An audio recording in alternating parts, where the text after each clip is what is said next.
5, 4, 3, 2, 1.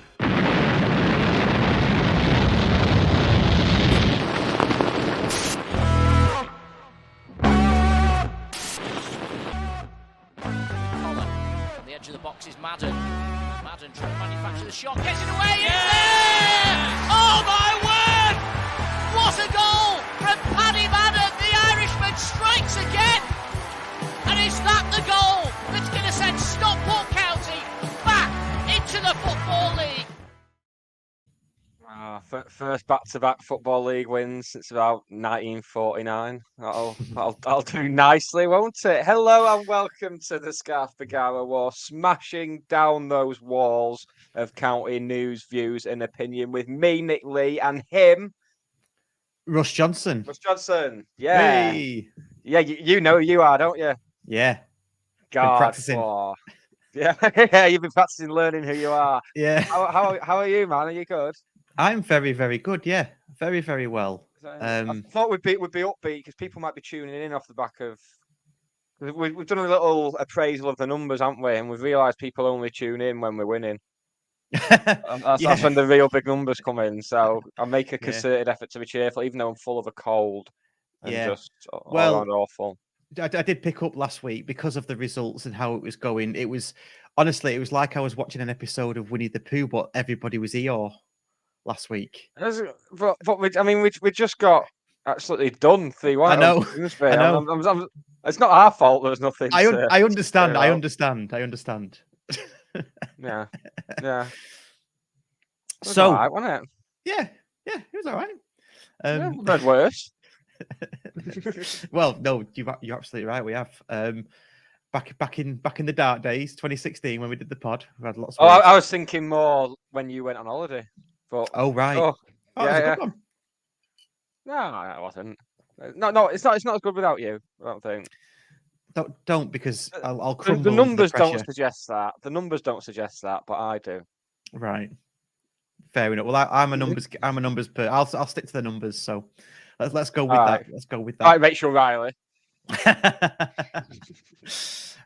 Okay, so tonight we're going to talk about Salford, the win at Salford. We're going to talk about the win against Carlisle, and we're going to look forward to Sutton on Saturday. And hopefully, the video that is processing right now, we can play to you later, 15-minute preview video. If we can't, then we will send it out as a different, separate podcast and YouTube video. Our guest tonight, we'll let him introduce himself. But he's hosted the County Kids Show in the past, and we're delighted to have him on for his full-blown county podcast debut. Shall we get him out? Your son. Yeah, my lad. Yeah. Let's get him out. Yeah.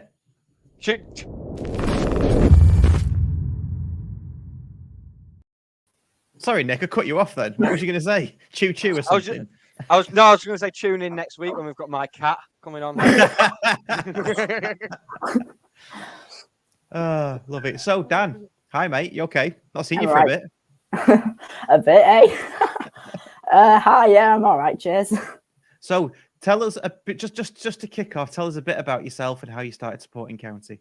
A bit about myself and how I started supporting County. Well, I'm 14 and I'm still in secondary school, so great to be on it. And I started supporting County. I think the earliest photo of me was like 2014, sat in like upper tier 4 with my dad, probably watching us get beat by Vauxhall Motors and their 7 fans and family friends. But but stayed on the ride ever since.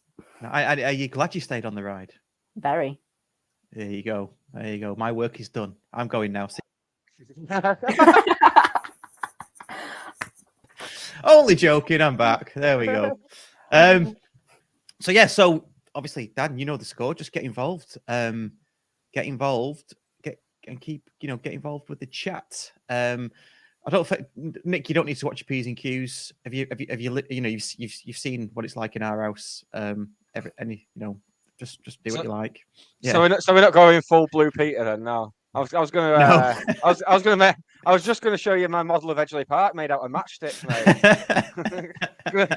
I was going to publish the instructions on the website. Oh, so you always throw me off. We'll do a bit of admin first before we get into Salford and the results and things.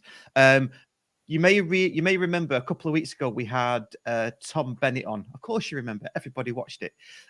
He told us about unfortunate circumstances around his son, and we have the GoFundMe link in the comments of this YouTube video, and we'll put it out on the podcast links as well. So if you're listening back, so that's all there. Have a look at that and donate if you can. I think to Tom Bennett's cause. So yeah, I thought I'd do that. I promised him I'd do that, and I didn't get to do it last week, so apologies for that. Good news is the preview video with Sutton is available. It's downloaded, so we can. That's do what that everyone's later. tuned in for. This is it. That's why they're here. This is it. And then we've got the Northwest Football Awards coming up, haven't we, Nick? Yeah, haven't we? A little night out. Little night out, heckling abuse at the Man City podcast that's inevitably going to win. I'm not going down. I'm not going down quietly, mate. The only thing that's making me hold out hope is that the Rochdale podcast won last year. I'm presuming they were up against the City one as well. So, yeah, possibly. If us or our older mates win it, I'll be happy for them as well. Yeah, absolutely. Yeah. Even ours is a better show. They don't even listen to ours. I listen to theirs.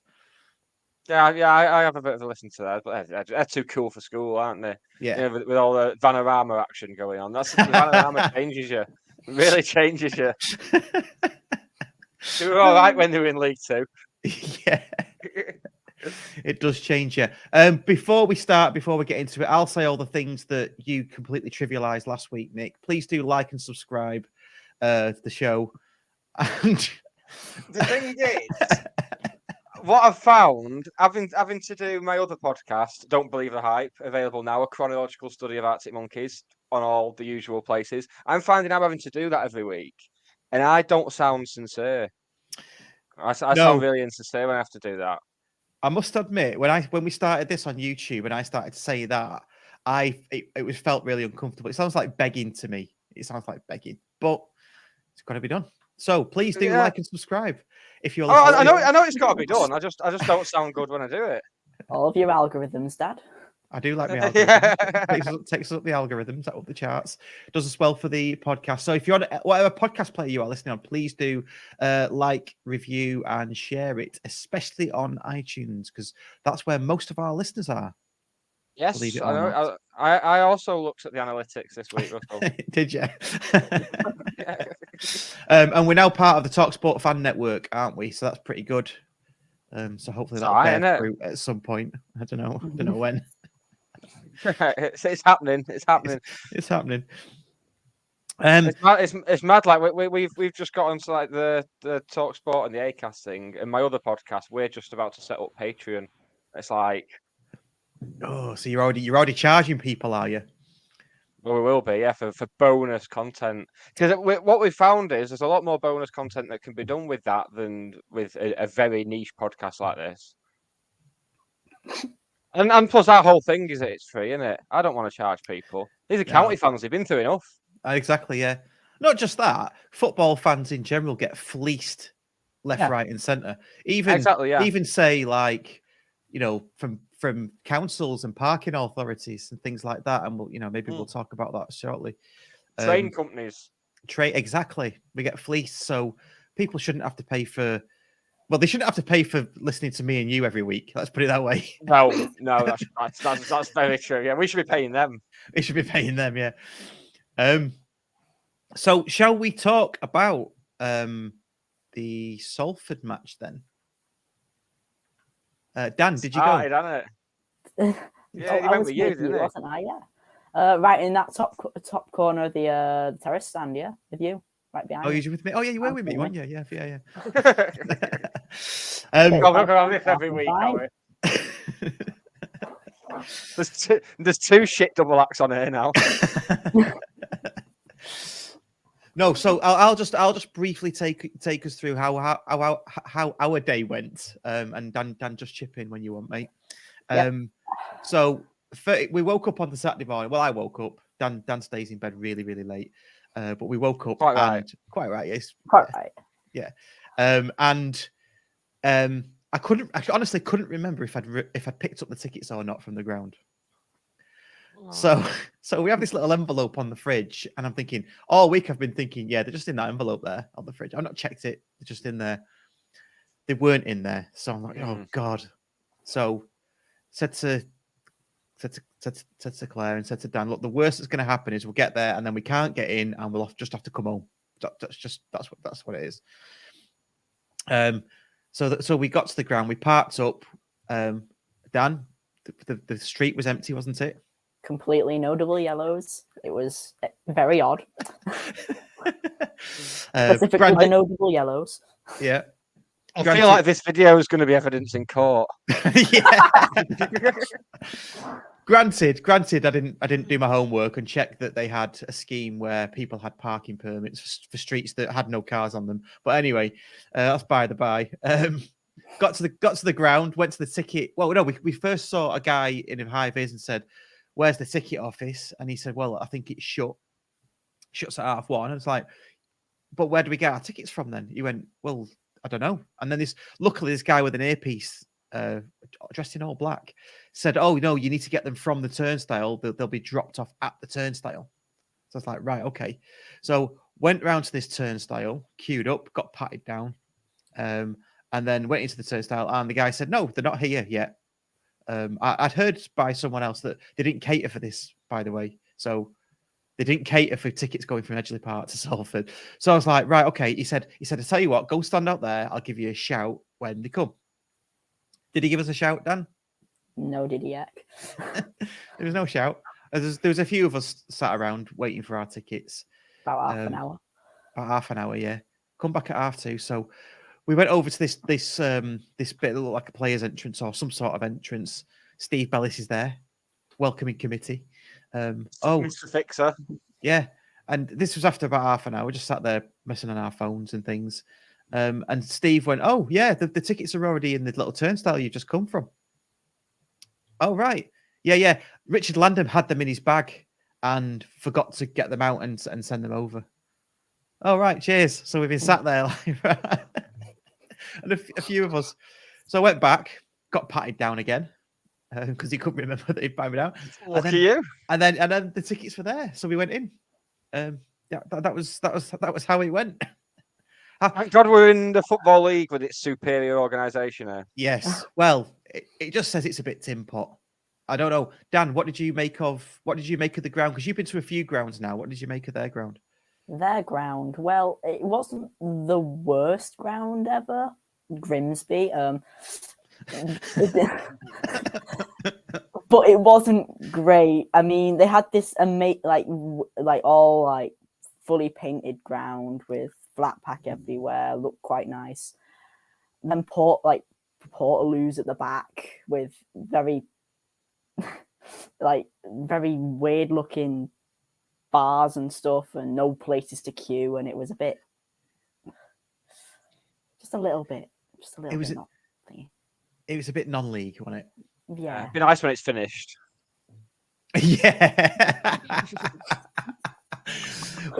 What struck me was you'd think that the amount they've spent on it, because it's a flat pack ground. They've obviously flattened the old one and built that one up, haven't they? It's in the same place as the old one, isn't it? Is it? Yeah. They were building on it when we played a few seasons back. The building was happening at that point because they had one of the ends shut where they were building a new stand. Yeah. So yeah.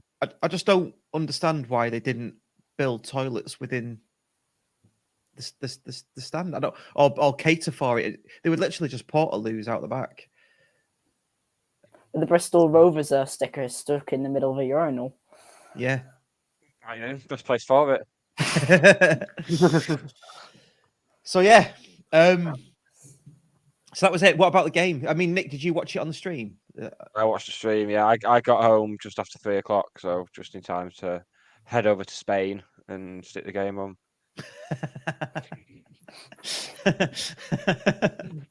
And what did you make of it? Because obviously me and Dan went, so we've probably got a different angle, I guess. Yeah, I mean, I looked at the stats at half time, and they'd had most of the ball. And at that point, 45 minutes in, I could not think what they'd done with it. Obviously, we'd taken the lead just before half time, which, as the press conferences on Football Manager say, it's a very good time to score because it forces the opposition to rip up their half time notes. So after Will Collar's header or whatever you're going to call it, after he bundled the ball into the net, you could hear the sound of the Salford management team ripping up their notes. Very, very satisfying. It was actually a clearance that he just the clearance just bounced off his head and into the top of the net. Yeah. Is that what it was? Yeah. Pretty much. But it's the type of goal he wouldn't have scored earlier in the season because for some reason we'd not been doing everything that we'd done last season where he was bombing on behind the strikers. But now that's happening again. Now we've got Crowsdale at the base of the midfield. It's giving the other midfielders license to get forward, as we saw from another midfielder last night as well, which we'll get onto. Yes. Yeah, absolutely. Just a quick word on the pitch before we get into the performances. I mean, go on. Don't Dan, start what did you on think? that pitch. That pitch could have caused somebody to actually snap someone's leg by accident. It was horrible. Really bad. It's always been a bad pitch there, but it just seems to be getting worse and worse. Because at first on the stream, when they had the wide angle at the start of the game, I was like, oh, don't look too bad, that. And then I saw some people's pictures on Twitter and Facebook and what have you. I was like, we've done well to come out with that with 3 points and no injuries. Job done. Yeah.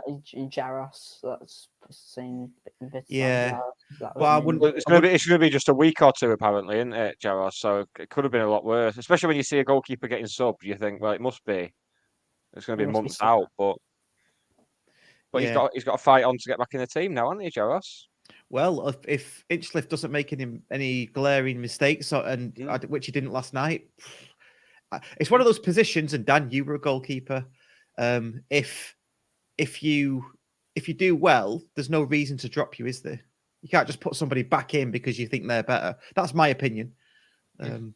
Same. Yeah, I mean, I never played with a second keeper most of the time because everyone wanted to be strikers at my age. So, yeah. I'd assume that's the mental kids who want to go in there. Exactly. You're looking at one. Yeah. But the amount of water that Salford put on the pitch, even when the ball was being passed along the ground, it was just the water was just. It was like there was a monsoon or something. It was just dangerous. It really, really was. If it was spitting, it'd get called off for being waterlogged. It was that bad. Yeah, yeah. It was something. So yeah, back to the performance then. Collar in his usual midfield. I don't think anybody guessed the full lineup. Akil right in right centre back, which is I've wanted since the start of the season. I've tried to go back and find out which podcast it was that I said that on, but I couldn't find it. But I definitely said it on one early in the season. Yeah, York fans were buzzing with how he played there. So I think we found the Jordan Keane upgrade. Someone who can play holding midfield and centre back and bring the ball out of defence in the back three. Sorted. Yeah.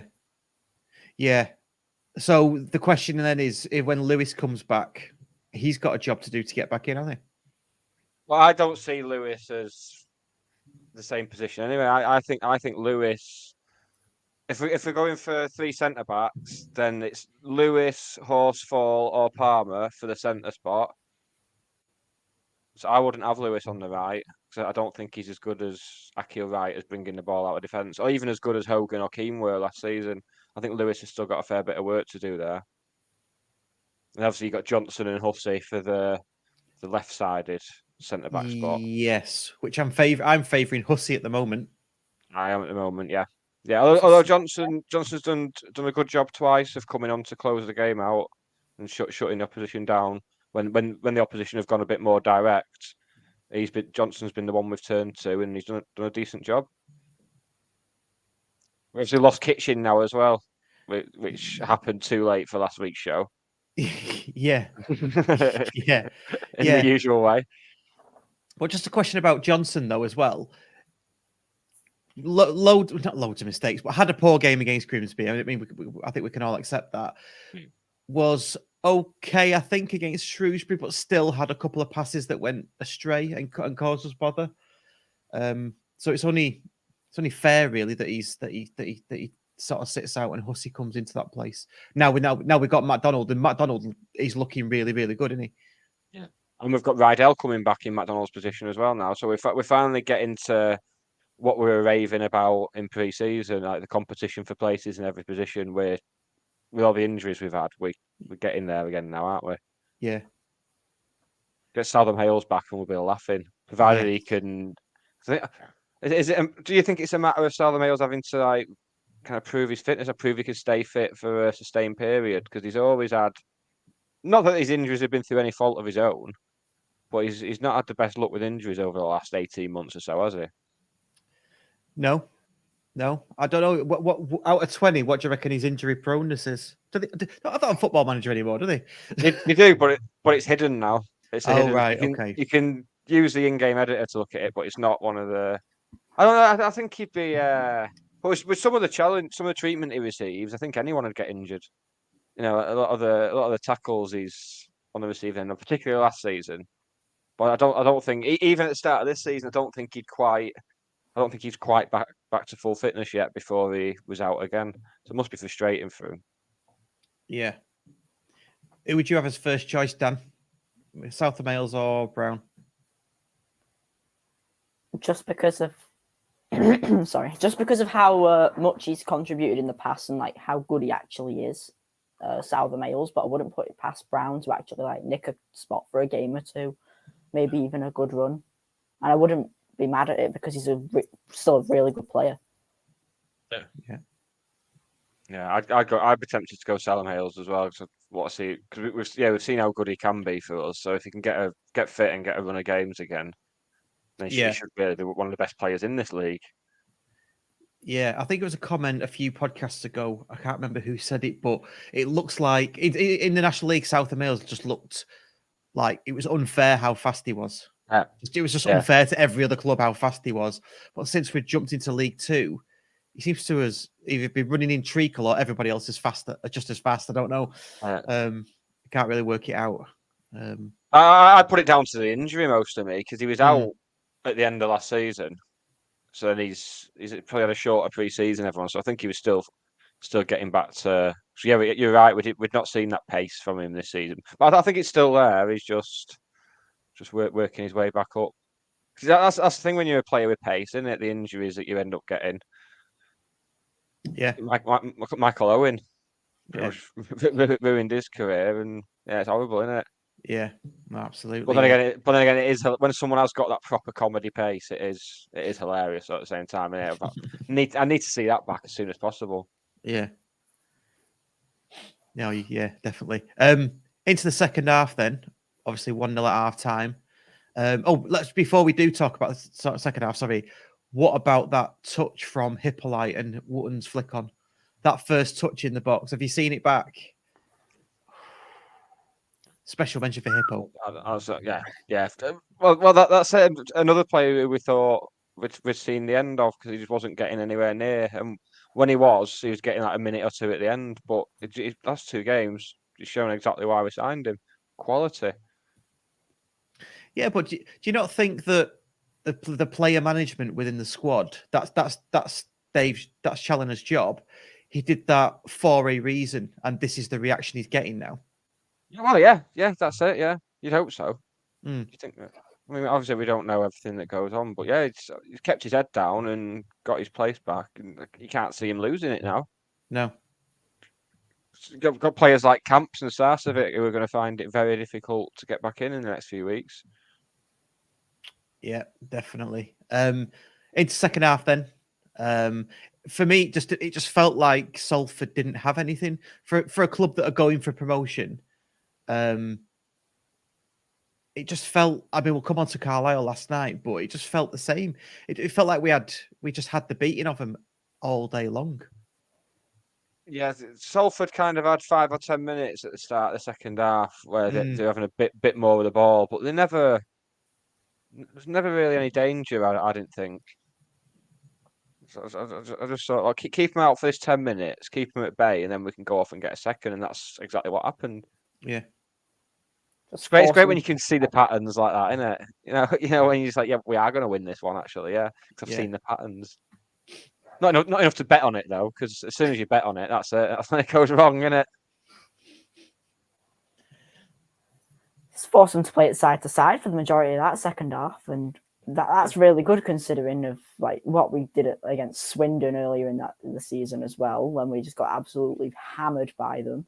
Seeing us actually be able to keep teams at bay and not look like we're going to concede every attack, and then being able to poach a goal is a lot better than what we were doing. Scoring 2 in a match was basically a dream earlier in the season. Yeah.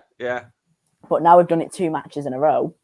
It feels like we can just score goals for fun sometimes. If we just keep on hitting them on target, we could absolutely smash teams. It seems, particularly last couple of games, compared to earlier in the season, we didn't seem like we had a plan to score. We didn't seem like we knew how we were going to make it happen. But now it seems that we've kind of got the hang of how to play with Wootton up top, how to play off him. And I think Madden's trusting Wootton a lot more now as well, because he's not finding, well, and all his teammates, he's not finding the need to go as deep as he has been. And that's why we're seeing him pop up with goals again. Long may it continue, I say. That might be controversial, but why? What long may it continue might be controversial. yeah, I'm just being I'm delirious, mate. Two wins in a week. First 2 Football League back-to-back wins for 900 years or whatever it is. What it feels like. Someone tweeted it the other day. Yes, well, today it would have been today, I'm guessing, when it was, and I can't remember when it was. Was that 2011 or something? Yeah. Was it right? So it's 11 years. Yeah, about right. Yeah, I mean, our second goal as well. It was Collar, Wootton, and Madden, was it not? Yeah, Wootton holding it up extremely well, finding the pass into Collar. Collar gets Collar centers. Oh yeah.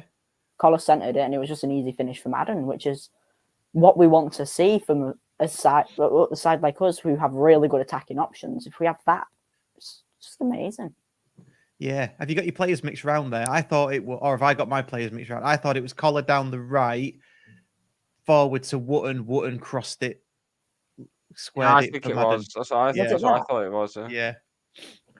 Might have been, but either way. Yeah, exactly. Yeah, either way, it's a good goal. Yeah, and we could. What? Go on. I didn't think Wootton really got the credit he deserved in the first half, because it didn't see much of the ball for the first 45. But every time the ball went forward, he had 2 or 3 Salford players on him. That's how Collar's finding the space to get forward into. But I saw people at half time saying, "Oh, get Wootton off." Oh, it's a good job we didn't, isn't it? Because second half he was virtually unplayable. Mate, right. We were sat in that, like Dan said earlier, we were sat at the very top corner, as far away from you from the camera angle as you would be. You know, we were right in that top right hand corner. Stood with a nice chap and his family, Paul, I think his name was, having a chat with him. 2 guys came and stood in front of me. One had a Brummie accent, the other one sounded like he was from around here. Basically, before Madden scored, just saying Madden shit. It's too old. Legs have gone. He can't do it anymore. I was just like, what? What are they saying?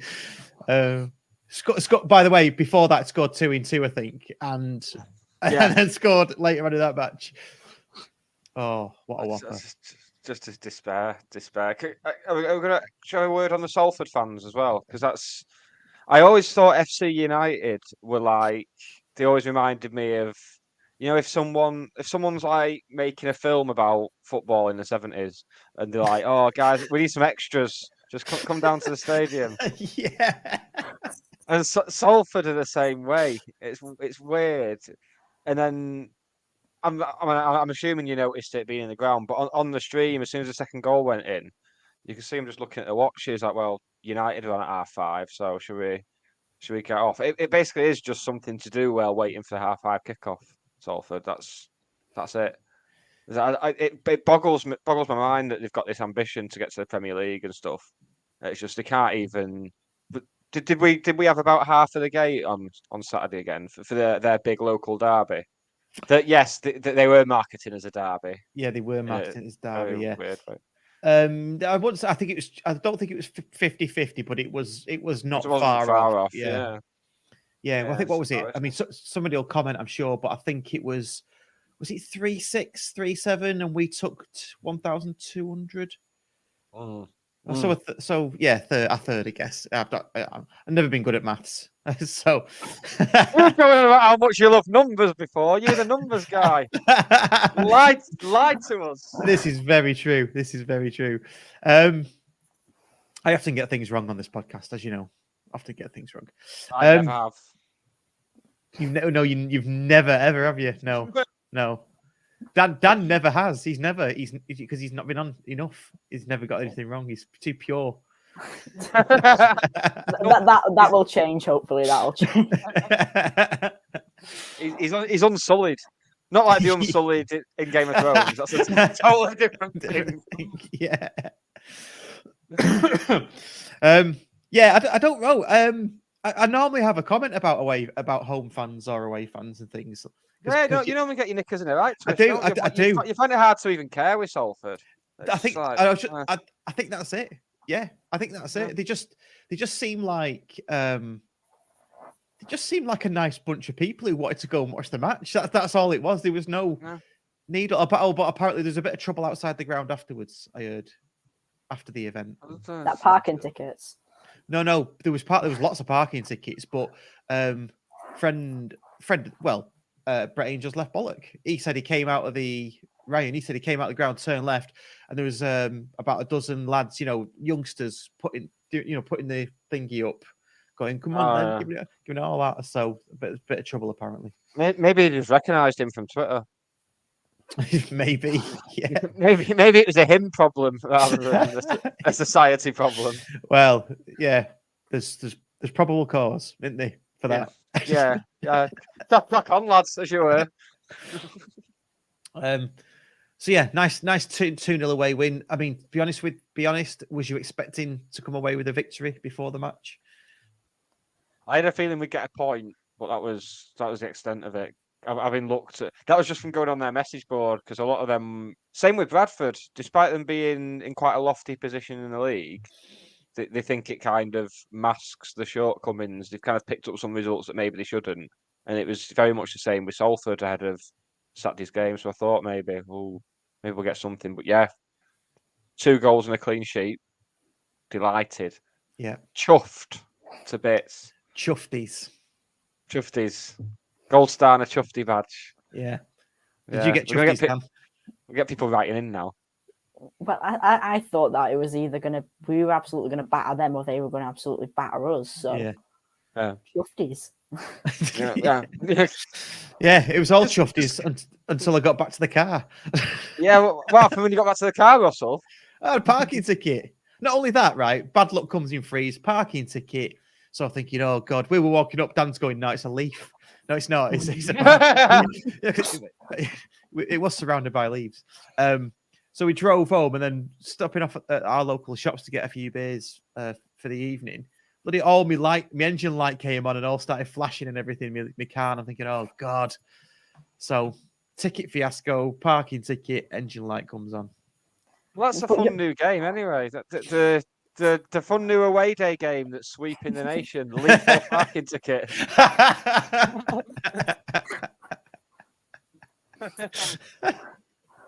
Oh, everyone's going to be playing that on away days now. Yeah, but you're going to have people putting yellow leaves under what do they call them? Windscreen wipers, under windscreen wipers.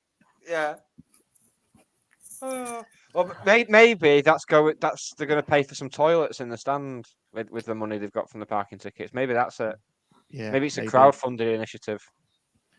Well, it's definitely an initiative of theirs, because as we were walking back, there was a few people saying they got tickets, and they must be coining it in every away match. Yeah, every home match. Yeah. Wait to get all the Southern yokels there who'll just swallow anything. They'll just be like, Yeah. right then. Yeah. Yeah. Not hard men like you, Russ. In what way? Because you look like a man who can write a strongly worded letter. You Oh, look like right. you- Yeah. Yeah, you know your way around a bit of headed notepaper with the Johnson Yeah. family crest on it.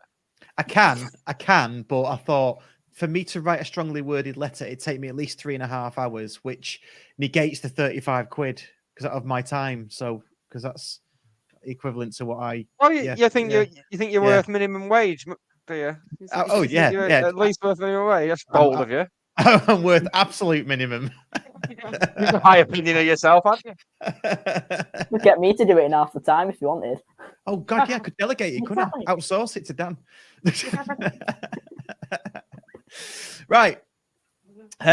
Let's talk about the Carlisle match. Anything more about the Salford match? I'll be glad when we've pissed the league and don't ever have to play them again. That'll be good. That's a thing to say, isn't it? Yeah.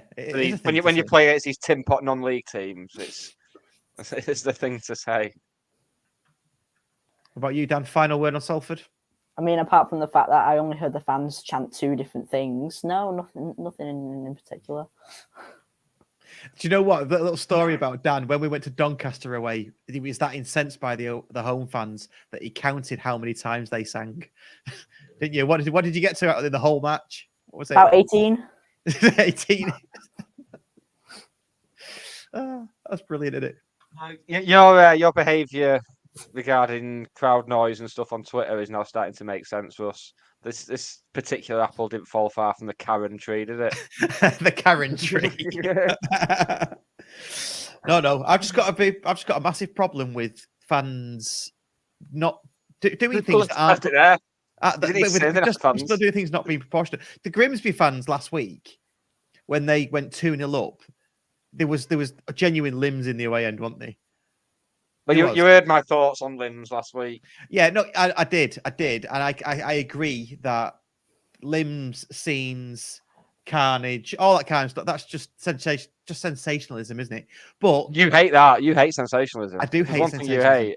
It's sensationalism. I do. But the limbs in Grimsby when Grimsby scored, I thought that was justified because they've just gone 2-0 up at our place, and it felt like a proper game. 2-0 up at one of the few proper grounds in the league. Yes. Why wouldn't you go a bit bonkers? Yeah, which is the other side of the coin to when we played them at Blundell Park, when they only started to make noise when Sarcevic got sent off, and then they were cheering like they just won the FA Cup. So that's why I had a problem with them. Anyway, that's took a massive break in between and then started cheering when they went 2-1 up to a 10-man county. Anyway, carry on. Yes, exactly. So yes, it doesn't fall far. There's 2 of them. It's the aesthetics, isn't it? It's the little aesthetics of football that we like. Carlisle then. Anyway, Carlisle.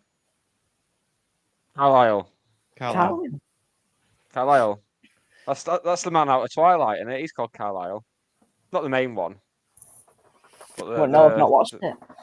No. The dad of the. Well, see, I didn't think Russ had watched it, but he's not denied it, has he? I think he's. No, I have watched it. Yeah. Secretly, he knows exactly who I mean. No, I I don't. I don't know who you mean, unless it's Michael Sheen. Then I don't know. I haven't got a clue who you're talking about. No, it's the dad, Robert Pattinson's dad in it. He's called Carlisle. Anyway, right, yeah. We're just taking another 3 points off a promotion rival. So let's focus on that. So, yeah, Carlisle. I mean, what did you say, Dan? They were second top scorers. They were up there. 21 goals in the games that they played. One of the only teams to broke of 20. 20 goals scored. Yeah, and I did a preview with the Brunton Bugle this week as well. They were quite chipper, and quite rightly so as well. They said they were overachieving somewhat with what they'd done. They like Paul Simpson, and they just said, yeah, basically they were looking forward to the game and looking forward to giving us a game because of where we were in the league. And yeah, Ryan Moore's chipped in here. Friend of the show. Fair play to the 1,000+ Carlisle fans that made it on a Tuesday night, 7 hours round trip. Yeah, absolutely. I've always been impressed with how well they travel. If you look back Yeah. to 96, 97, they seem to bring Yeah, thousands I to us know. for that. Like everywhere you looked, there was Carlisle fans. It was mental. Yeah, it's a funny place, isn't it? Because I always liken it to somewhere like Barrow, but it's not, is it? It's a big place. It's The a feet, city, I think. yeah, Carlisle, isn't it? yeah. The feet are always wet, aren't they? They travel around in boats, don't they? Most years. Yeah. I thought that was like a web feet reference then. No, it was a flooding That's all reference. Yeah. It's a natural disaster that ruins people's lives every year. God, keep it light, Russ.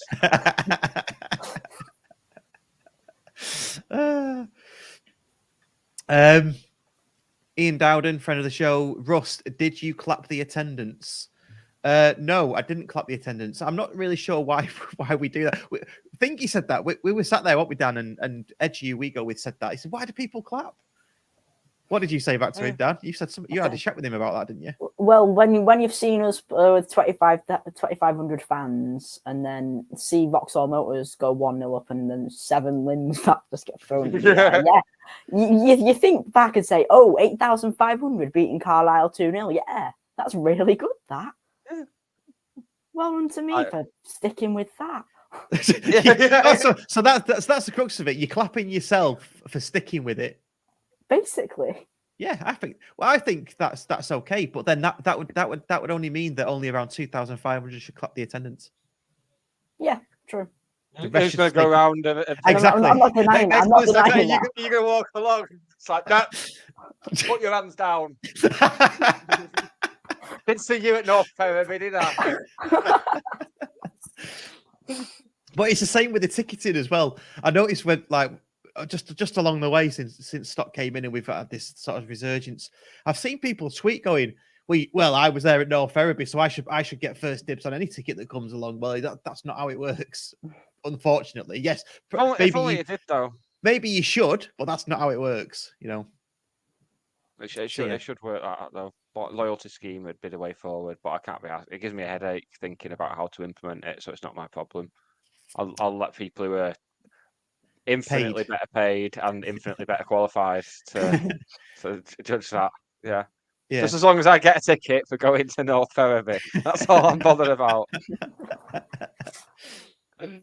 So yeah, I think it was like clapping the attendance was likened to clapping when the plane lands. Yeah, last week. Yeah, exactly it. Yeah, it's weird. I don't know. I don't think they do it. Do they do it at other? Well, I'm guessing they do it at the cricket, don't they? It's the type of thing they do there, isn't it? Yeah, they're all Tories, aren't they? Yeah. Yeah. I always have to bring politics into it, though. You're like bloody Paul Mullin. I'll tell you what. If Paul Mullin wants to sign for County, we'll put fuck the Tories in the new seats on the pop side. if that gets him here. Do a tifo. Yeah. How does 83 to do a tifo? There you go. Yeah. Ryan Moore again. I was there when it was a city when that lad got body slammed. Well, if you can't remember who it was, Ryan, I doubt you were even there. So you can't remember the name. So that lad, one of the most famous county players that ever played for County. Say infamous. I'd say it's infamous rather than famous. Yeah, maybe. Yeah, it's like you wouldn't say like Fred and Rose West were famous, would you? If like they're infamous because the main thing you think of when you think of them is a bad thing. Yeah, but it wasn't him that did the bad thing. He's not done the bad thing. It was the bad thing that was done to him. Let's move on to right, Carlisle anyway. Carlisle. I love tying you up in knots. Oh, I've missed this. Carlisle. So yeah, again, it just felt like, as Danny alluded to before, it felt like we just limited them to sideways, backwards.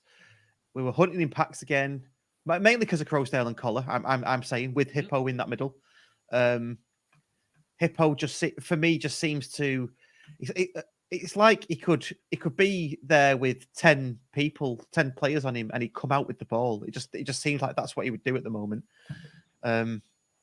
And he's one of them you could stick Hippo anywhere on the pitch. And I think I've mentioned it before now, but I think he'd do a mighty fine job as a left-sided centre back in a 3, with his ability to carry the ball forward. You have said that, yes.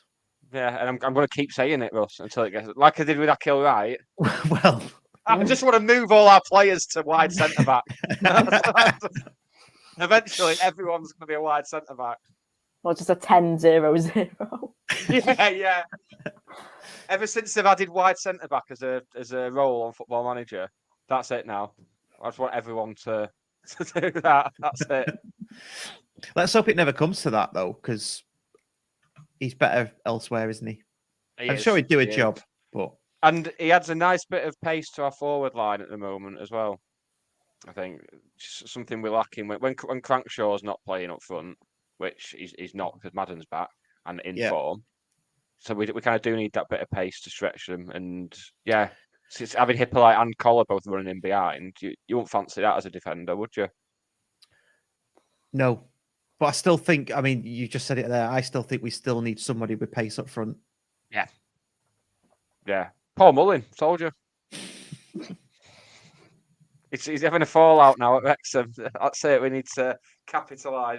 We need to be outside the racecourse ground with a key to the Premier Inn next to Basque and like a voucher for some free pints. Sorted.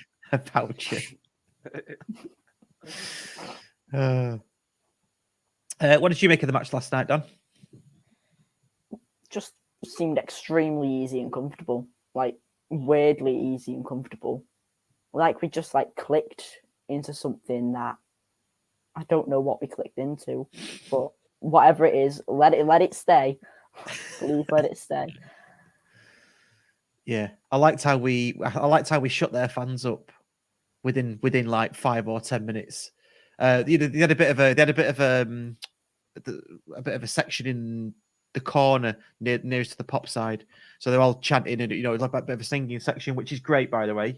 All for that, but it didn't take us long to shut them up. You could see they were all full of voice at the start, and it slowly went away. They never completely shut up, and they would, when they were 2-0 down at the end, they tried to fire it up a bit, but you can just imagine, can't you? Open end terrace, 3.5 hour, or whatever it is. What someone said, 6 hour round journey or whatever. 7. And you're getting 7, and you're getting beat well, because we beat them really, really well. I don't think there's any arguments there. Well, we say that, but can I shock you with this hot take? I think they were probably the best team we've played this season. In terms of the quality, no, honestly, in terms of the quality, you can see that because they were quite depleted last night. Yeah, they've got a few injuries. They played for nearly an hour on Saturday with 10 men at home to Leyton Orient, who are pretty much pissing the league at the moment. So they kind of had that to contend with. But the way they passed it about, the way they kind of like probed to try and find a bit of space, has been better than what anyone else has done against us this season. I think even if you've got like the teams we lost to earlier in the season, they're having to go direct when they're. It's kind of more a case of us falling apart under them going direct than them kind of playing their way through us. But yeah, you could see that Carlisle are a good side. I think he's got a well drilled team. They just had no answer for us last night because we did everything that we did last season. Yeah, I think that's it. They didn't have any answer. I wouldn't say. I mean, Swindon are definitely the best team I think we've played at home. You think? Yeah, for my money. Trying to think of a way. Is that just because we played extremely horribly and made them look good, or is that because you thought they were genuinely the best team that we played? No, I genuinely thought. Yeah, I'll ask the questions if you don't mind, Dan. No, good question. I know. I genuinely thought that they knocked it around pretty well. Their left back had Macaulay South-Wales in his pocket to the point where he had to go off towards the end, and I just thought. I wouldn't say they were the nearest thing we saw to Leicester, but they were obviously a million miles off that. But yeah, I thought they were pretty good on the day. I didn't see that with Carlisle last night though, but maybe but more watching us play than them, perhaps. Well, interestingly, Ryan Moore has agreed with me. I thought Carlisle were one of the better teams that played, even though they were against you can see on the Well, I saw that comment. That comment came in a hot take there. No, that comment came in a while ago. I thought you looked at that and then agreed with Ryan. That's what I thought you did. No, I was over on the other section messing around. Then I came back over. Ian Dowden, who was body slammed. It was Charlie Russell who was body slammed at Worcester. Can you name the player that did it? I can. Can you, Russ? No. Shab Khan, and he just got a red for it. I think did he get a 2-game ban for it? 3? Did I don't he? know, but he didn't get anything added to it. No police charges. We should do a little video that goes, "That's the non-league" or something like that. You know. Yeah. What else would be on that feature? The game at Hyde getting abandoned with like a minute to go. Yeah. A game that didn't matter to anyone. Robinson getting sent off.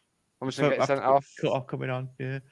Yeah. Vauxhall Motors scoring the winner at their place, and there just being no sound whatsoever. Yeah. Getting beat 4-1 at home to Boston. That was a God. That was a highlight. Anyway, well, anything more about the Carlisle match? Let's just quickly talk about the 2 goals because we're already 50 minutes in and we've still got the Sutton preview to play. 2 goals. First one. What a ball! What a ball! I obviously saw it in real time. Couldn't remember who did it until I saw the replay, and I was like, "Wow, take a bow, Paddy Madden." It was the old L1 and triangle, weren't it? Yeah. Wow. I thought it was colour at start. I thought it was colour at first, you see, but what and then that take as well from Hippo. Yeah, it's what I was saying about that pacing behind that we've lacked all season, and then look what happens when we a telegraph ball like that. And it just shows the understanding between them as well. That he must have only had a split second to look up and see. Yeah. And then had to play it to keep him on side as well. Oh. And you could make an argument that that's not even the best goal of that game. No, I know. Yeah, which is bonkers, isn't it? Because the second was just a fabulous team goal. It was beautiful. Yeah. Absolutely stunning. Wasn't it? Yeah, so pleased for Wootton as well to get off the mark. Yeah. So that was good work again from almost nothing as well. Paddy Madden down the right, not really going anywhere with it. Okay, he did well to keep hold of it, held it up for everyone, for others, and then there was a pass into Hippolyte. Yep. And his first, just a nice little cushion ball, which was just sublime. It's good. It's good when you're winning matches, isn't it? Because we can say Yeah. Last little sublime ball into the path of Collar, I think it was. I got this right? Yeah. And then Collar held it up into the far post. Nice and easy header. It's just it's the type of goal you love to see, that. Yeah. Goal of the month. Well, we've got Saturday to come first. Mm. We're gonna rattle a couple in on Saturday. Oh, you've jinxed it now. Yeah, that's In it. true county fashion, you've jinxed it. I still think Wootton's going to be good for double figures at the very least. Is that 3 he's on? 2 or 3 he's on now? But I think we'll see Wootton in double figures. But again, now the team's looking a lot more settled. These players are starting to look like good signings now, whereas they were getting a bit of criticism early on. What we're seeing now, settled 11. Happy faces. Yes.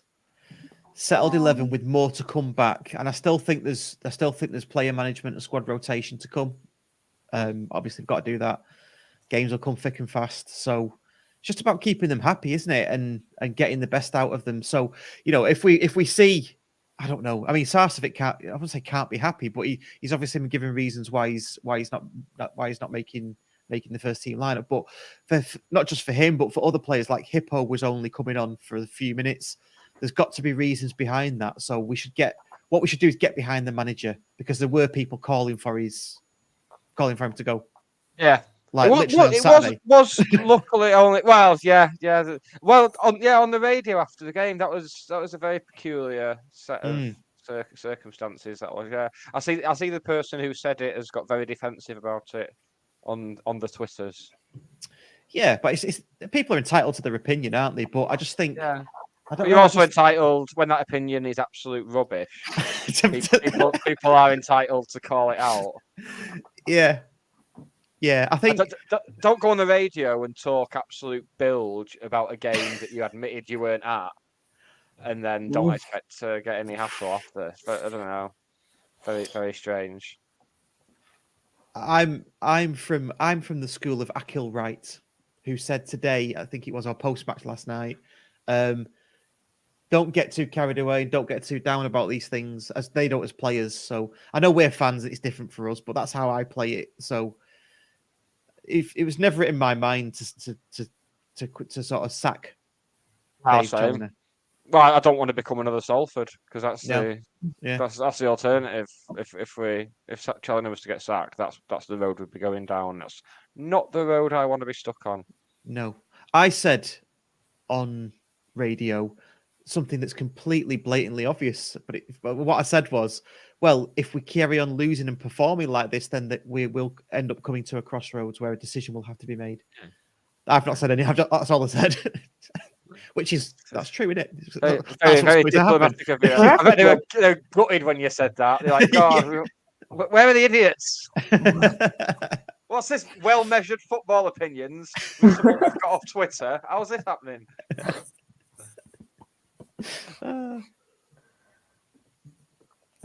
So Dan, have you ever thought that Challinor should be sacked? Or easy saying now, but did you ever think it before? No, not at all. It always takes a bit of time to implement a few tactics, and since we just went up and signed a bunch of new players, and most of them were from the non-league, I didn't expect too much. So now that this has been changed, now it's actually changed it and started going into winning 3 and 4. And even then, before in the National League after Rusk had come in, Rusk had gone. It was a bit of a turbulent time a little bit then, but then we went on that 24 run. So give him a chance, and since we've given him the chance, results happen eventually. Yeah. It was this time last year that Rusk went as well. I think it was yesterday was the 365 days since. 1st of November Challinor came in. Wow. Yeah, it's been a year. In the words of the vaccines, it's only been a year, but it feels like a lifetime too. Welcome, welcome. It's not just Arctic Monkeys, mate. Whoa. Right. Shall we do the Oppo review? After which we'll come back and we'll talk a bit about Sutton. And then we'll wrap it up. So let me just get this video file playing. Hopefully this works, by the way. I've got no idea what this output is, but anyway.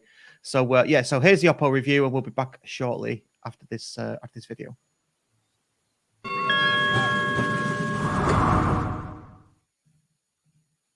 So yes, I'm here with Mike from Sutton Podcast. Hi, Mike. You okay? Yes, very well, thank you. You? Yeah, not bad.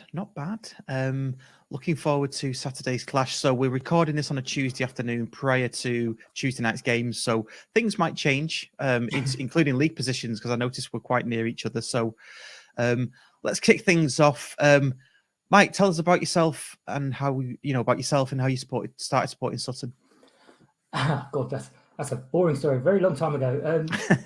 I have to be definite on my dates because we drew Coventry in 1989, but I actually started supporting Sutton in October '88 because we'd moved to the Sutton area. I was a sort of young guy. All my uncles and my dad all supported different London clubs, so I could never pick a London side because otherwise I'd be picking a favourite. So I'd actually picked Man United at the time because, well, I was young.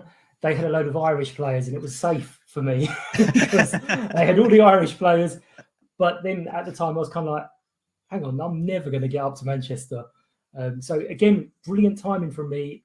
Again, 1988 is when I quit supporting them. Just, I believe, as Alex Ferguson was made manager. Right. And I went to support Sutton United. I skipped the Coventry game because I felt I didn't have the right to go to it because Wow. I was a new supporter. And you know what? There's going to be other big games.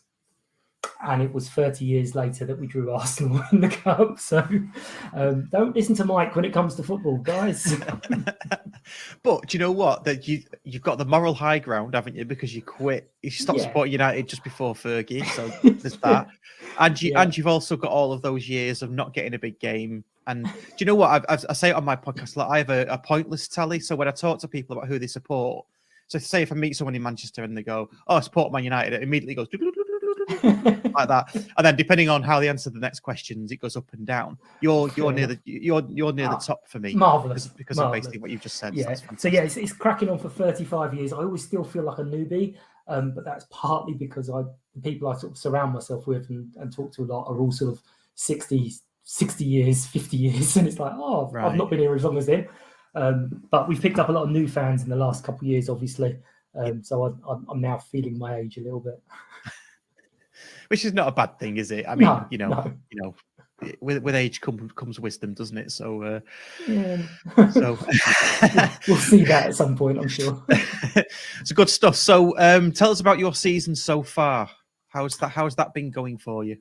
Well, we made a very big point at the start of the year there's no such thing as second season syndrome.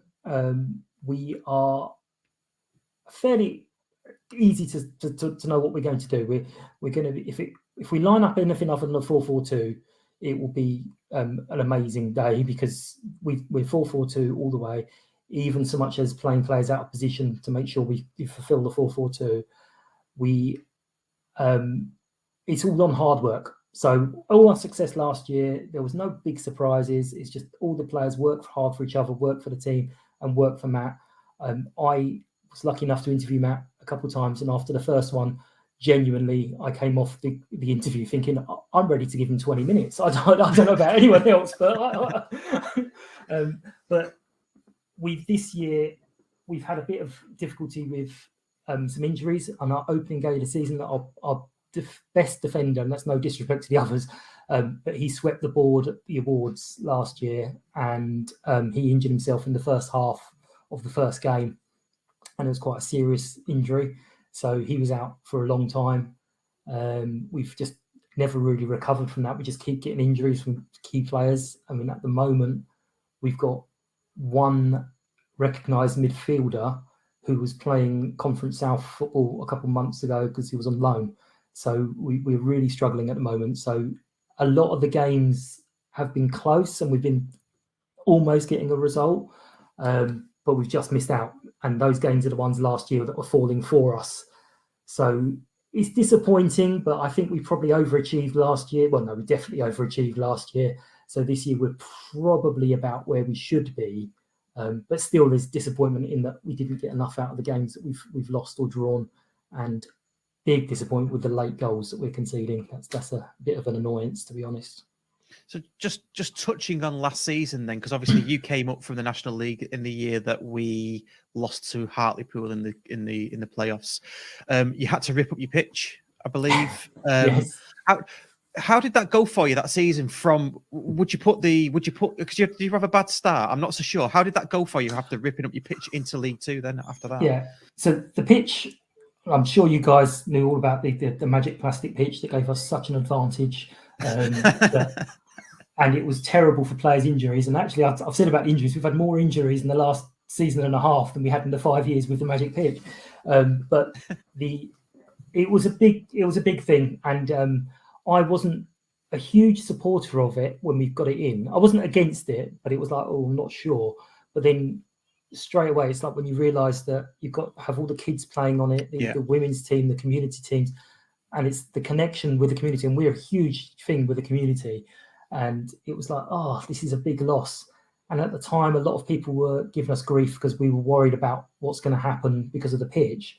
And it was difficult getting the message out of, it's not about the first team. The first team are always going to have a pitch to play on. It's about all the other teams that we're worried about. Yeah. And some of them are still in sort of temporary arrangements. But it took a lot of our money to get the pitch and the rest of the ground up to spec, because it's a grand old lady of non-league football, and she was never meant to play league football. But partly for that reason, we couldn't spend a load of money on players, which is probably why we did so well, because we continued the momentum all the way through. And again, last season, we were just missing out on games early on, but there was no games we were ever out of, and we were unlucky in all of them. That sounds really naff, but in every single one of them, we just were unlucky.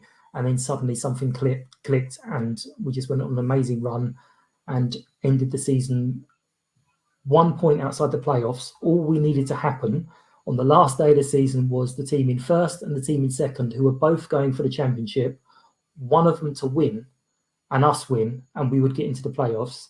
And they managed to draw and lose, and we didn't get into the playoffs. So it's like, cheers, guys. Thanks for that. And we got to the Papa John's final. Oh, right. Yeah. Amazing. It was our first time at Wembley in about 40 years. And it was just a brilliant experience. And we were about 90 seconds away from winning that.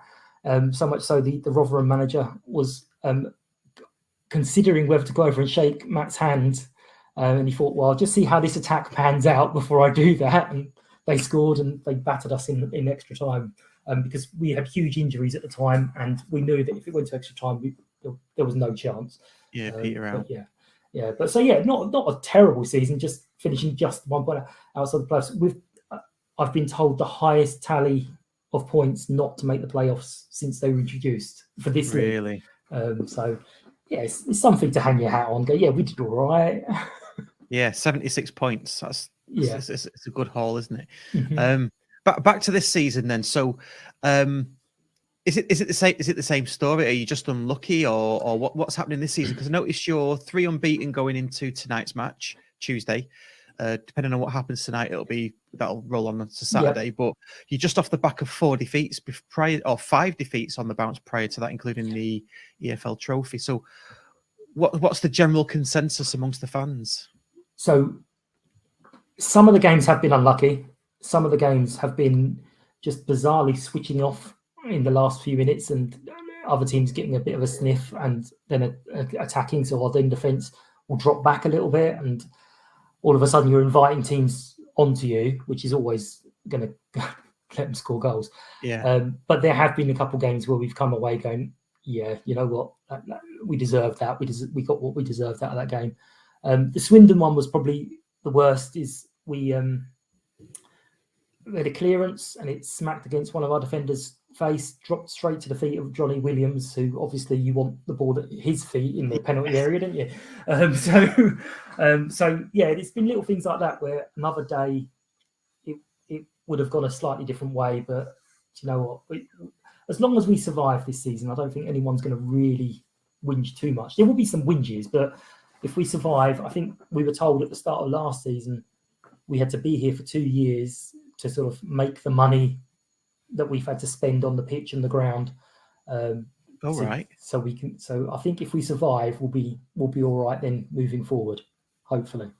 Right. That's 50 points is always the target. 50 points. And then see where you go from there. Yeah. The pitch was a huge investment, and the away end has had a huge amount of work done on it. So there's a lot of money been spent off the pitch and not so much on the pitch. Interesting stuff. Okay, I'd love to deep dive into that, but we haven't got that much time. Maybe we get you back on for an extended version. Right. It's okay. Who do we need to look out for on Saturday, assuming they don't get injured or sent off tonight? Well, I said this to you on mine. I'm a hypocrite because I asked this question and I've always got it. So we've got a guy called Josh Nerfield on loan from Luton. And everyone always says never fall in love with a lone player, but very, very early he caught the eye because we just sold Dave Adjaboy in the summer to Peterborough, and Josh came in, young guy, but he was just like, oh, there is something there, and he's quick. Last couple games he has gone off the boil a little bit, but whether that's because the team are on a bad run and it's knocking his confidence, I don't know. Our strikers don't score many goals, but they will give you a torrid time. Omar and Donovan will run you ragged. Then they'll go off on 65 or 70 minutes to let some of the other young uns come on and try and run at you for the last little bit. And on the other wing, depending on how things goes, because he is a bit sort of delicate at times, is Will Randall, very, very good winger, and he can rip you apart, or like he was against Wolves on Saturday, he just can be anonymous. But hopefully he'll have one of the good games tonight, and then that'll spark his confidence again for a good few games. Defence, we could be tricky because I think we've only got 2 central defenders fit at the moment. So depending on what happens tonight, we might have to shuffle the pack again. But we'll see. But we've got 2 good goalkeepers at the moment, both battling for the number 1 spot. At the moment, Lewis Ward's got the shirt, but again, Jack Rose could come back in through injury or any other reason. That's good info. The one that stands out for me that I've known in the past is Beautyman. Is he? I take it, is he still getting in the team? Oh, yeah, injured. He's one of our injury lists. We've Harry Beautyman is gone for a hernia, so I think it's going to be December before we see him. Right. Ali Smith, who was great last season, he's also injured, and I think we're going to be looking at sort of February maybe before we get him. And Craig Eastman got quite a hefty kick in the face on Saturday. So I'm not sure he's going to be even fit for tonight or not. I know he was going for a scan, but he was very sore on Sunday. I know that, but we will see what happens. Right, good stuff. I've got to say I'm relieved Harry Beautyman's not playing. There you go. That's just he's like a little wasp. Yeah, you just swat him all around. Final thing then, just to touch on predictions. What do you think about Saturday? Obviously, we've got tonight's to come, so I know it's a bit of difficult, but let's go for it anyway. He's mental with our lot because it could be all over the place. It won't be a high-scoring match, I don't think. Despite we concede goals late on, we're generally quite tight. So hopefully we'll get through tonight with no more injuries. We'll get some others back. But I would say we would be delighted if we could just get away with a draw. Hopefully do the same tonight as well, and just keep the unbeaten run going, just kind of get that confidence going again, and get those points on the board, aim for 50 points as quickly as possible, and see where we can go from there. Yeah, because you've got a tricky week, haven't you? Northampton away, and then Stockport away. Then I think we go into we've got FA Cup and then Bradford. So. Right, yeah. So not an easy run at all. Okay. No. Good stuff. Right, Mike, thank you so much for joining us, or joining me, I should say, not us. Be good to catch up with you later in the season when we come down to Sutton, and maybe do this again. Yeah. Right. Cheers. Thank Excellent. you. Thank you. Cheers. See you later. Bye.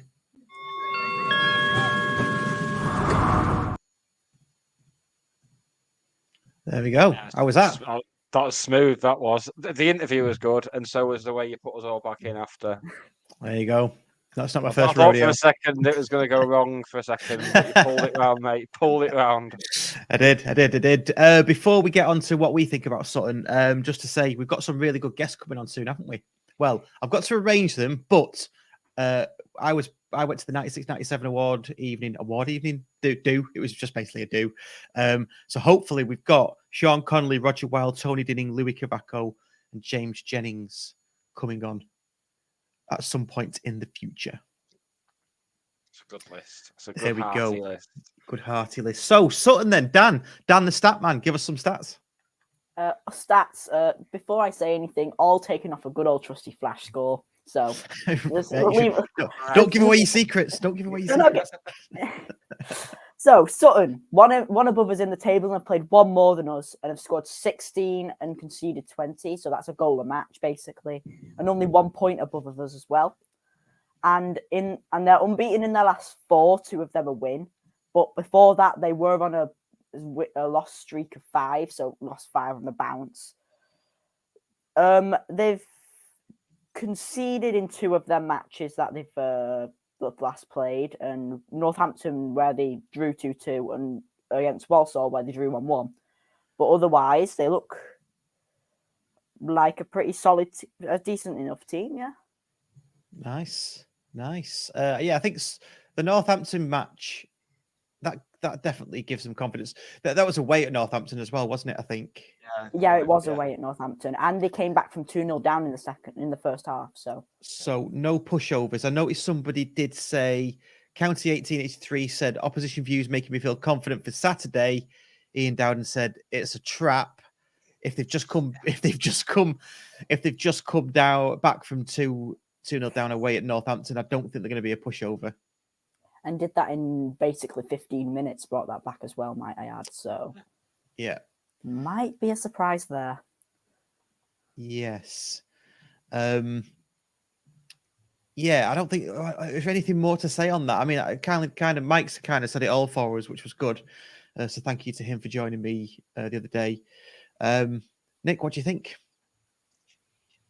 Win this one, we can really start looking up the table. We can really start looking towards them playoff places now and thinking, right, how far? Because obviously we've got a game in hand next week as well. A game in hand on some teams. Isn't next week the Tranmere game? It's Tuesday, isn't it? Yeah, Tuesday. Yeah. And then obviously, if we can get 4 points from this next two, and then go into the FA Cup game on a decent run, I'd be very happy with that. I just hope that it's not a massive pie in the face on Saturday. Do you know what I mean? Because it's Peak County in it that we everyone's not. I won't say everyone's happy, but everyone's positive now, aren't they? Everyone's like, oh, I can feel something clicking. We're on an upward trajectory now. Yeah, and if it all goes to rat shit on Saturday, then it's just going to be a massive, isn't it? Yeah. Well, this is the roller coaster part you have to ride, mate. You can't just get off when you don't like it. You've got to do a full cycle of it. Yeah. Amazingly. When does it end? Well, May. Yeah, that's when you get off, isn't it? Yeah, you go off and go around the rest of the fairground for the next 3 months, and then find that there's nothing there that you like. You get back on the same one again. Oh, metaphors. Good, aren't they? Dan, what would you reckon for Saturday? Score prediction? It's a tough one to measure because they've just come back from being to beat 2-0 at Northampton, and then yet we're on a 5-match losing streak just 4 games before. So it's one of those where you can't really gauge it. But if we were to put in the same shift that we did yesterday, I think we'd absolutely hammer them like 2-3-0. Yeah. Maybe even they probably will get one, to be fair. So I'm going to go 2-0 again, mate. I think we're going to get a third 2-0 win in a row. Yeah. I think we'll win 2-0 as a minimum. If we put, like Dan said, if we put in the same sort of shift in as we did Salford and Carlisle, and there's no wholesale changes, which I don't think there will be. I think it's not broke, don't fix it.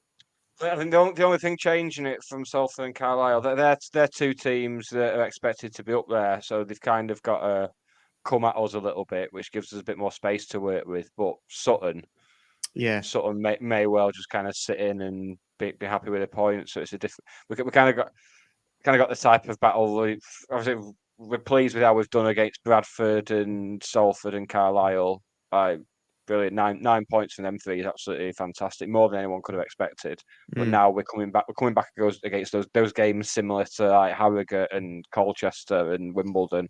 We're coming back against horrible teams again now. And the next few games as well. After the FA Cup game, we're kind of playing teams that are bottom half. So it's a perfect time to get a run going now. Yeah. Until you see that Leyton Orient are the second team we face. That's it. Leyton Orient are right in the middle of that run, and it's just everything around it. You're like, oh yeah, don't mind playing them, and then you see Leyton Orient, you're like, oh. But I wouldn't be surprised if we go and surprise them as well. Yeah, and I wouldn't be surprised if we got battered there. Yeah, anything could happen. Anything could happen in the ready money round. Yeah, in the wonderful world of football. Yeah. Okay. What was I was gonna do something before we wrapped up because I had something in my head, but it's gone now. Was that another competition? Was it? No, it wasn't another competition. Go for that. No, it wasn't another competition. No, I guess the final thing before we say our goodbyes is Salford City. Is it a derby? No. No. Derby? What It's derby? it's a local clash. A local clash. I like That's a it. good way of putting it. Yeah, it's a local clash, but a local derby suggests there's like a history behind it. And Salford history? What? I did notice that Will said that on here last week, didn't he? He said, "Is it a derby?" and just got shot down straight away. I just looked down and saw Ben going, "No." Yeah. He was good value though. Will, I like Will. He's a good lad. I like Will. I do not like his attempts to drum up because I'm assuming he was the one who did the tweets from Salford as well, saying it's Derby Day. I'm assuming that would have been him as Yeah, well. I'm not sure. I'm assuming so as well. Yeah, I'm assuming so as well. Yeah, it's not a it's It's a local clash. It's a mega rider classico, is what it is. Mega Rider Classico. But it's not a derby. I'm not having that now. It's a local clash that somebody somewhere is concerned about, presumably. Yes. Like, yeah. Well, mattering presumably to someone. Well, we'll extend that then. Rochdale. Where do you stand on Rochdale? Is that a local derby?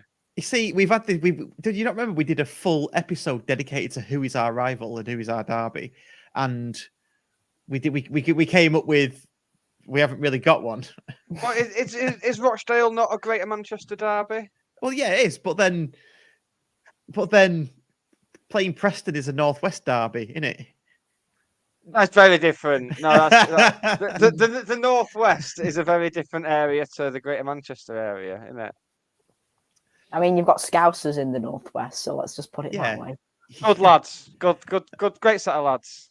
Good bunch of lads, the Scousers. Yeah. No, I don't see Rochdale as a derby at all. Don't see Oldham as a derby. If anything, the only one that I ever saw as some sort of derby is probably City. Well, when you support both teams, it's easy to see. Shut up. And then maybe the only other one that I ever thought was anything like it was Mac.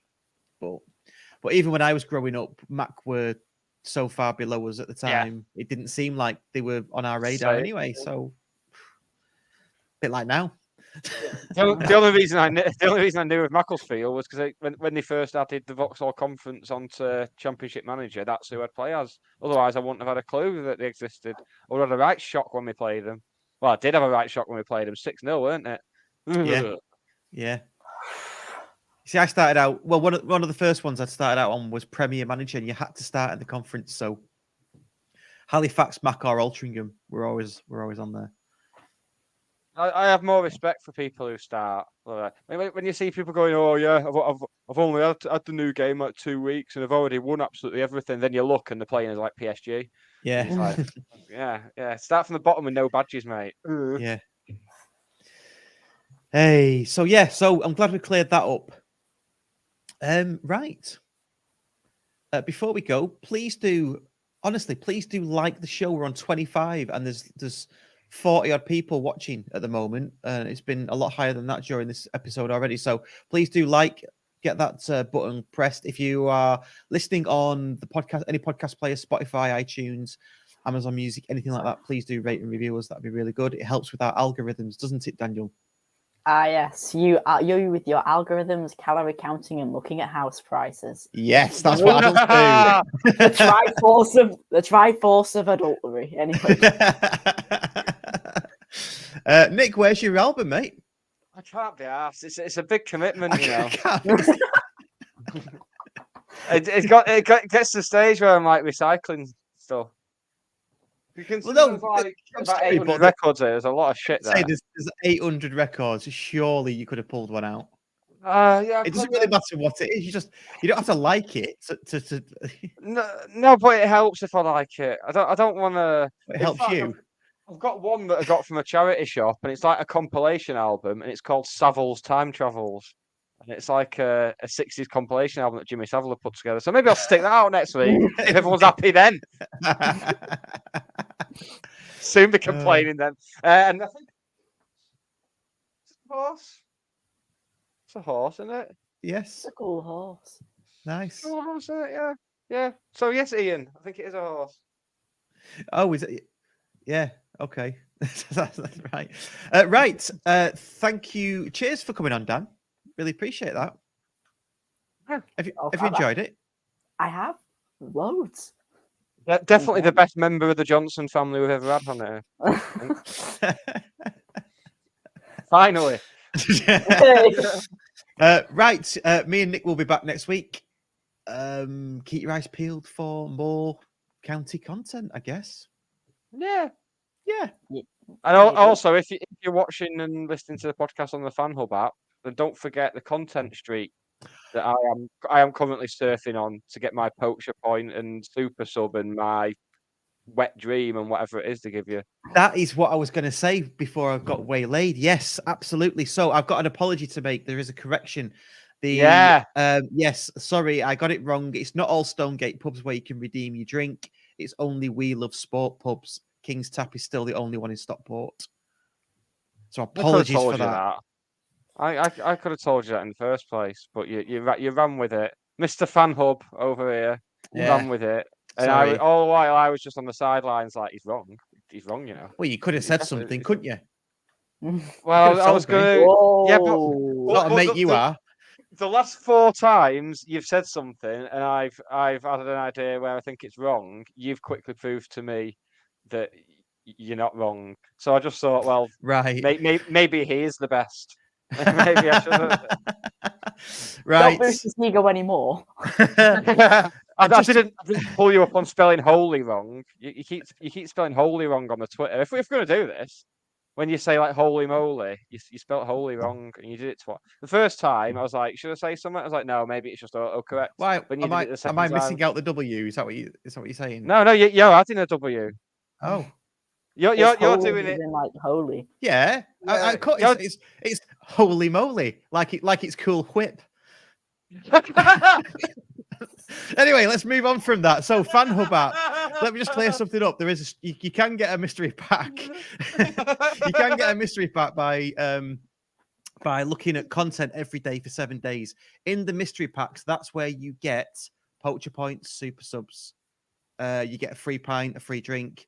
In the mystery packs, you can get fan fee. And we're bringing in more stuff, more stuff's in the pipeline as well. That's how you get super subs and poacher points. They don't just hand them out. And obviously, you get a mystery pack for checking in to away matches or home matches remotely or at the ground. So we brought that feature back in. So yeah, there you go. And there's a new feature coming very soon, so look out for that. And it'll be ready in time for the World Cup to earn more that's mystery coming, isn't packs. it? Yeah, I forgot about that. Yeah. yeah. We're going to have County and a World Cup going on at the same time. We need to sort something out for that. Right, less of the waffle. Shall we end it there? Thank you everybody for listening, and we will speak to you next week. Ta-da! Bye.